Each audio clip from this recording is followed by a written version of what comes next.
اعوذ باللہ من الشیطان الرجیم بسم اللہ الرحمن الرحیم ایاک نعبد و ایاک نستعین اللہم صلی علی محمد وعلی آل محمد وازواج محمد واصحاب محمد و امتی محمد اجمعین علی یوم الدین۔ دوستو، جیسے کہ آپ کو پتہ ہے کہ ایک بریلوی مکاتب فکر کے غالباً عالم دین ہے اور مفتی پیر فضل قادری صاحب، جنہوں نے حال ہی میں بڑا جو ہے خطرناک قسم کا فتویٰ دیا انجینئر محمد علی مرزا صاحب کے خلاف۔ باقاعدہ انہوں نے اس پہ یہ کہا کہ اس کو قتل کر دو، اس کو مار دو، کوئی غازی اٹھ جائے۔ آپ یہ ویڈیو دیکھیں پھر آپ کو پتہ چلے گا کہ وہ کیسے کہہ رہے ہیں۔ یہاں پرچہ بھی ہو، اس کی گرفتاری بھی ہو اور اس کو سزائے موت بھی ہو۔ یہ شخص واجب القتل ہے، امت پر فرض ہے اس کو قتل کرنا۔ حکومت اس کو قتل کرے، حکومت نہیں قتل کرتی تو کوئی غازی اٹھے۔ انتظامیہ سے میں بات کر رہا ہوں اور آپ سے بھی، اگر یہاں پر پرچہ ہو تو ہم انشاءاللہ اس پر اچھے اچھے وکیل بھی مقرر کریں گے، پرچے کی پیروی بھی کریں گے، اس کو سزا بھی دلوائیں گے۔ ویسے یہ واجب القتل ہے، اللہ تعالیٰ کی بارگاہ میں دعا بھی ہے کہ کوئی غازی اٹھے اور اس کو کافر کردار تک پہنچا دے۔ یہ امت پر فرض کفایہ ہے، تو اولاً یہ حکومت کا فرض بنتا ہے، حکومت اس کو گرفتار کر لے۔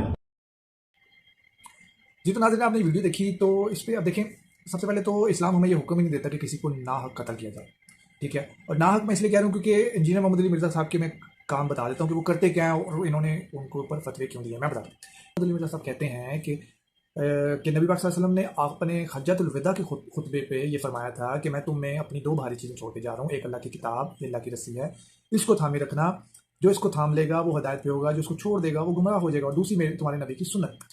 اور بہت لمبی حدیث ہے کیونکہ یہ خطبہ تھا آپ صلی اللہ علیہ وسلم کا، اور یہ پہلا اور آخری حصہ ہے نبی پاک صلی اللہ علیہ وآلہ وسلم کا۔ تو آپ صلی اللہ علیہ وسلم نے بڑی ڈیٹیل اس پہ گفتگو کی، لوگ صحابہ کرام کو ترکیب دلائی اور یہ ان سے بلکہ گواہی بھی دی کہ کیا میں نے تم تک اللہ کا پیغام پہنچا دیا؟ تو صحابہ کرام نے کہا بلا یا رسول اللہ۔ تو یہ آپ کو مشکلات میں بھی حدیث مل جائے گی، میں آپ کو یہ نمبرنگ شو ہو رہی ہے، آپ اس پہ جا کے فزیکلی پڑھ سکتے ہیں۔ تو آپ صلی اللہ علیہ وسلم نے صحابہ کرام سے پوچھا کہ کیا میں نے تمہیں اللہ کا پیغام پہنچا دیا؟ تو صحابہ کرام نے فرمایا کہ بلا یا رسول اللہ۔ تو آپ صلی اللہ علیہ وسلم نے 3 بار ایسے اوپر انگلی اٹھا کر صحابہ کی طرف پوائنٹ کیا اور کہا اللہم اشہد اللہم اشہد اللہم اشہد، یا اللہ گواہ رہنا، یا اللہ گواہ رہنا، یا اللہ گواہ رہنا کہ میں یہ مان رہے ہیں میں نے تیرا پیغام ان تک پہنچا دیا۔ کیونکہ نوح علیہ السلام کی جو قوم ہے وہ مکر جائے گی قیامت والے دن، وہ کہیں گے کہ ہمیں پیغام نہیں ملا۔ تو اس لیے آپ صلی اللہ علیہ وسلم نے اپنی امت کو گواہ بنایا۔ اور اس کے بعد پھر آگے چلتے ہیں، اسی کا ترک اسی کی طرح کی حدیث ہے جو غدیر خون کی حدیث ہے جس کو کہا جاتا ہے، وہ بھی صحیح مسلم میں آپ کو مل جائیں گے، اس کے بھی 3 ترک صحیح مسلم میں مل جائیں گے، یہ نمبرنگ آپ دیکھ سکتے ہیں، فزیکل جا کے پڑھ سکتے ہیں۔ تو اس میں غدیر خون میں آپ صلی اللہ علیہ وسلم میں وہ بھی بڑی ڈیٹیل حدیث ہے، اس میں بھی آپ صلی اللہ علیہ وسلم نے یہی فرمایا کہ میں تمہیں اپنے بعد 2 بھاری چیزیں چھوڑ کے جا رہا ہوں۔ اس میں پہلا تو انہوں نے آپ صلی اللہ علیہ وسلم نے قرآن پاک کو ہی کہا، اللہ کی کتاب، اور دوسرا اس میں سنت کی جگہ آپ صلی اللہ علیہ وسلم نے اہل بیت کا ذکر کیا۔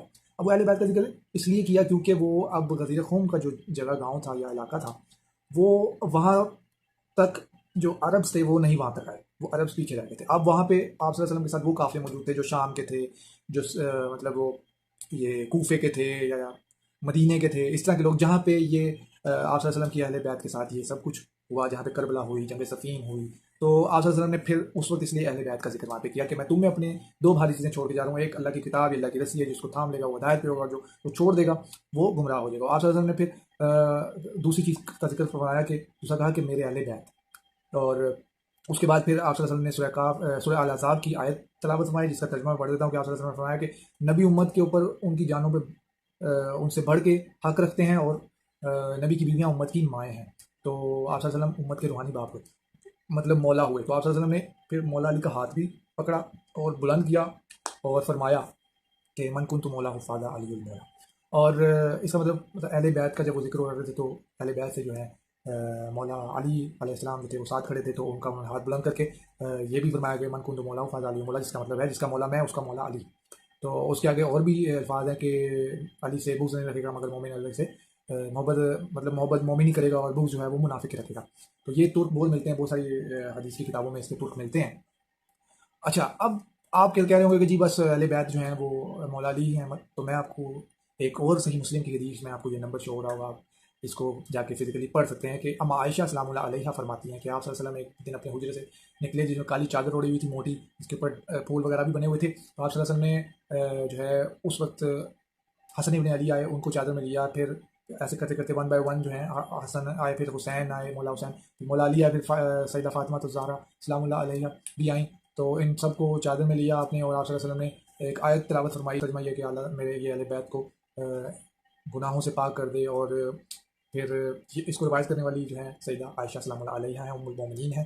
اور اس کے بعد پھر اب یہ تو ہوگی آپ صلی اللہ علیہ وسلم نے احکامات جو دیے ہمیں کہ اللہ کی کتاب کو پکڑنا. اب یہ انجینئر محمد علی مرزا صاحب یہ کہتے ہیں کہ اللہ کی کتاب کو پکڑی رکھو, نبی کی سنت کو پکڑی رکھو, اہل بیت سے محبت کرو, اور اہل بیت جو ہیں سے بغض رکھنے والے جو ہیں وہ منافق ہیں, جیسے مولا علی کے بارے میں آپ صلی اللہ علیہ وسلم نے فرمایا تھا, اور جو محبت کرتے ہیں وہ بھی غلو کر جاتے ہیں, وہ خلفاء راشدین سیدنا ابو بکر عمر کے اوپر جو ہے سب و شتم کرتے ہیں, اور اس کو علی بھائی انجینئر محمد علی مرزا کہتے ہیں کہ تم نے یہ جو ہے یہ تو بنو امیہ کا طریقہ تھا جنہوں نے ممبروں سے مولا علی کے اوپر سب و شرم کروایا, تم نے یہ طریقہ کیوں پکڑ لیا. تو اہل بیت سے محبت کا جو ہے بھرم جو ہوتا تھا اہل تشیعوں کے پاس, تو وہ بھی علی بھائی نے ڈھیر کر دیا. تو اس وجہ سے یہ تمام لوگ علی بھائی کے خلاف ہیں.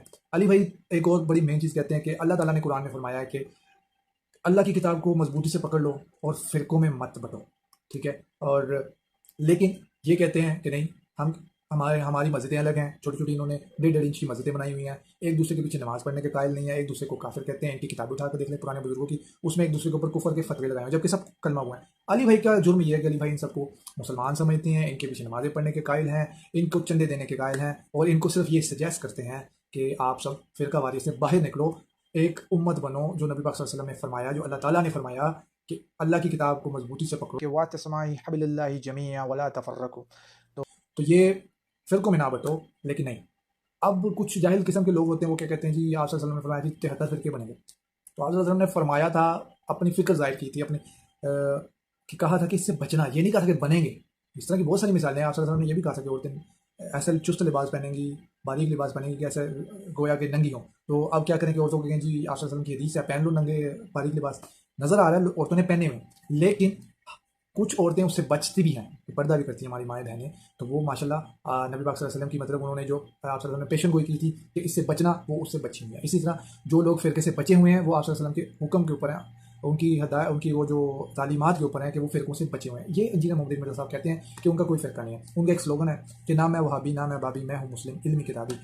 اور جب انہوں نے اسٹارٹ کیا تو انہوں نے کہا تھا کہ میں فرقہ واریت کو اور فرقوں کو 4 تکبیریں پڑھ کے 3 طلاقیں دے کر دفن کر رہا ہوں, اور آج سے میں صرف مسلمان ہوں, میرا کوئی فرقہ نہیں. وہی ہم اسی کے اوپر عمل کریں گے جو نبی صلی اللہ علیہ وسلم نے ہمیں حدیثیں, ہمیں تعلیمات فرمائی. آپ صلی اللہ علیہ وسلم نے حجۃ الوداع کے موقع پر اور قدیر خم کے موقع پر جو ہمیں احکامات دیے وہ من و ان ہمیں فالو کرنے چاہیے. مطلب قرآن کو ہمیں تھامنا چاہیے, نبی صلی اللہ علیہ وسلم کی سنت کو ہمیں فالو کرنا چاہیے, اور اہل بیت سے حسن سلوک رکھنا چاہیے.